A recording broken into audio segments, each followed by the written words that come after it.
guys, welcome once again to Think Tank TV and thank you so much for joining me. Now, less than 12 hours ago, something happened in Arise News that I personally saw as an insult to the intellect of Nigerians. And it was an interview that was done by the former spokesperson to former President Muhammadu Buhari in Person of Ghaba Shehu, who made some statement that I began to think, was this man actually in his right senses to make such statements? Now, this was happening just a few hours after former President Muhammadu Buhari was discharged from a London hospital after he was admitted for some days. He said some things. First of all, he said that former President Muhammadu Buhari left as one of the most broke presidents in Nigeria. I just laughed. He went ahead to say that former President Muhammadu Buhari was always aware of everything that was happening in Nigeria, despite the interpretations of media organizations. And I began to think, was he aware of the Naira redesign scandal? Was he aware of the Nigerian Air scandal? Was he aware of the NNPC loots? Was he also aware of the ENDSARS? Was he aware of the COVID-19 scandals? Now, reacting to this, in the early hours of today, Rufai Hussaini, Ojini Kaokwe, and the Arise News crew has looked at some of the words of Ghaba Shehu and criticized it constructively. And I think I want you to sit back and take a look at the words of Rufai Hussaini especially, that has called him out, stating that they are obviously insulting the intelligence of Nigerians. Do your best to watch this video to the end, and I'll be coming back to give you my own full thoughts about it. Take a look for yourself. Let's begin what's trending. Now, we're receiving reports that former President Muhammadu Buhari was recently admitted to an intensive care unit at a hospital in the United Kingdom after falling ill during a medical checkup trip to London. Well, according to Empowered Newswire, citing a close relative, Buhari was discharged last week and is currently recuperating in London. Meanwhile, Ghaba Shehu, former senior special assistant on media and publicity to Buhari, speaking ahead of the launch of his memoir, according to the president, Lessons from a Presidential Spokesperson's Experience, stated that Buhari left office broke, but with his integrity full intact. Shehu emphasized that no one can credibly accuse Buhari of accepting bribes during his 8-year tenure. Let's take a look before we take a reaction. Integrity of Buhari, how did it differ? As I said, we had integrity. Well, let me not preempt the content of my book. No, so that you will buy it. Otherwise, I'm not going to make a full disclosure. But did I tell you? I said, this book is about what did he even eat? What did he wear sometimes before Buhari will appear for interview? What would he wear? Or the gift somebody offers him, exotic kind of gift. What did he do? Did he take or did he reject? I don't want to preempt the content of it. But his lifestyle exemplifies personal integrity, and I'm happy that nobody, up to today, nobody can say even bribe to Buhari. There's corruption in the country. There was corruption in our government. No, there is corruption. However, as a person, Buhari was above all of that. All right, Rufai, Ghaba Shehu here saying that he doesn't want to preempt the content of his book. I don't know if you remember one time we talked about wanting to read Buhari's memoir. We were urging the president to actually write a book, but I guess it would be nice to see some of the content of his book. But let me just take a reaction, and then before I come to you, this is from Olufemi, who wrote, Ghaba Shehu, the former spokesperson to ex-President Buhari, recently claimed that the Buhari administration ushered in a culture of personal integrity in governance. One cannot help but question whether Mr. Shehu truly comprehends the meaning of the word integrity. This is the same administration under which over 3 trillion naira was printed and squandered with little accountability. To speak of integrity in such a context is not only intellectually dishonest, but an affront to the sensibilities of the Nigerian people. Ghaba's habitual verbosity, often detached from substance, renders his declarations more farcical than factual. Well, Ghaba Shehu appeared on our nightly news program Newsnight, where he claimed that President Buhari had his personal style and did not like media chats, preferring instead for his work to speak for him.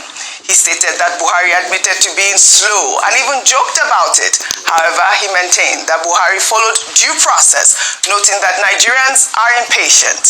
Shehu also addressed Buhari's perceived aloofness, saying that the former president was very aware of the state of the nation during his time in office. Let's take a look. This thing about Buhari being unaware, it is totally misplaced. If you permit me, I would say that he perhaps would pass as the most aware president Nigeria has ever had. And I give you this example. I said, when we started with him, because I was coming from, as you said, that you could campaign, we would pack newspapers in the morning, we'll go to Buhari's house for breakfast, and then tell him that this is what the radio stations have said, this is what we picked on the talk shows, and this is what the newspapers are saying. Believe me, by the time you go to him, he would have read ahead of you. And I used to say this, and people thought I wasn't serious. I was saying that if Nigerians knew the fastest way they could get to the president at that time with a problem, it was not to go through the civil service or write memo and file and go to the press, talk to the television. All right, Buhari, the most aware president. And you know, we used to have those pictures of Buhari with his toothpick in a picture, and the cartoonist made viral. But I mean, your thoughts on everything Ghaba Shehu has said? Okay. Oh, yeah, no. You know why I'm laughing? Go ahead. Ghaba Shehu forgets that this is just 8 years ago. We were here. Two and a half years ago. Maybe I fast forward there. We were here. Yes. We experienced Buhari. Most aware Gibby. I'm sure he wanted to say aware, not aware. Aware is faster, it's different from aware. What was he aware of? Was he aware of the corruption scandal that heralded COVID and allegations here and there? He was aware. What about the economic impropriety when we printed over how many trillion in ways and means? Yeah. Was he aware? What about the insecurity and economic decadence? Was he aware? I assure you, he was aware. He was aware. Yes. And you see this attitude of saying he wasn't corrupt, but there was massive allegations of corruption under him. Let me read headlines today for you. Yes. Here, Ghaba Shehu say aware. Buhari was aware. This not me reporting on the cable, online newspaper reporting. A witness of EFCC has narrated how the former aviation minister awarded contracts to his relatives. Awareness. He was aware of Nigerian Air. You know how we condemn Nigeria. Didn't Festus Keyamo, that served in Buhari's cabinet, when he came to Tinubu's cabinet, he said, no, I'm not going to go ahead with Nigerian Air Wahala. So, does that make him aware?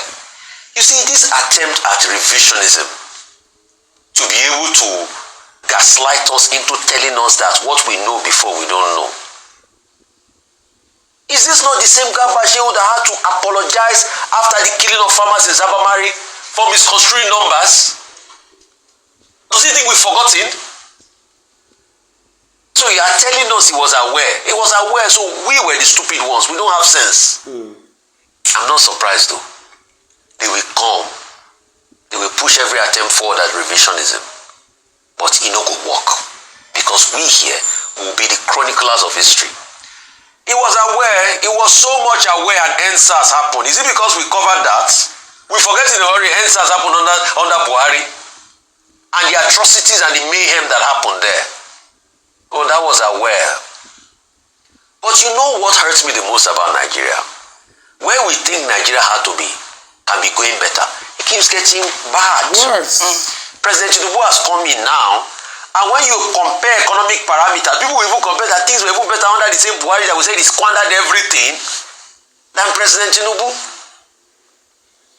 That is an ongoing administration. That's the pain I have with the country as we speak today. Because the livelihood of people through the devaluation has gotten worse off. interest rate all-time high. Businesses are complaining. So the question is, when are the average Nigerians going to get a reprieve?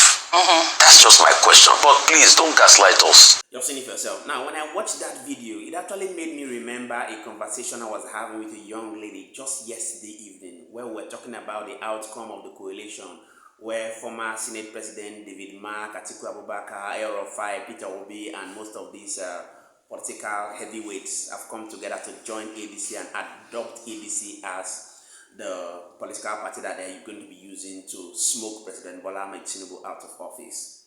It actually also made me begin to understand that most of these political leaders who come out and make statements do not understand the obligations they have. You see, when Buhari comes out and say that he was not a media-friendly person and Nigerians should have taken it like that, it obviously shows that he does not understand the role he plays as a leader. To understand that accountability is one of the things you must do as a leader. To come out and show Nigerians the actions you have been doing and why you have been doing it in a bid to become accountable. And second of them is that Nigerians must begin to look at the leadership recruitment process with which we bring about our leaders. Like that young lady was saying when I told her about the coalition, she said, Abegi, forget about all these things, whether we decide or not, whatever we do, it is what the political heavyweights decide that will finally happen. And I said the truth is that Nigerians must become very much involved in the leadership recruitment process. I know that Nigerian politicians has made Nigerians to have what we call voter apathy, to lose interest in the political recruitment process. But I kept saying it to her that the truth is that the more Nigerians get involved in the recruitment process, the more difficult it is for the politicians to be able to rig an election, just like what happened in the likes of Lagos State and Abuja. You can imagine that despite the fact that President Bola Ahmed Tinubu, many saw him as a jagaban who had conquered the political terrain in Lagos State, Peter Obi still won Lagos State. Like records have it, Peter Obi still won the Federal Capital Territory, Abuja, despite all the manipulations and the strategies they try to use to manipulate the process. We'd like you to do your best to drop your own thoughts in the comment section. Let's get to know what you think about the words of Ghaba Shehu and the reactions of Rufai Hussaini of Arise News that has sparked reactions on the internet. And we shall continually be here to serve you. Many thanks indeed to all our viewers and returning subscribers who always come back to watch and react to our videos. We truly don't take it lightly. My name again is Moses and this is Think Tank TV. See you on our next video. Bye for now.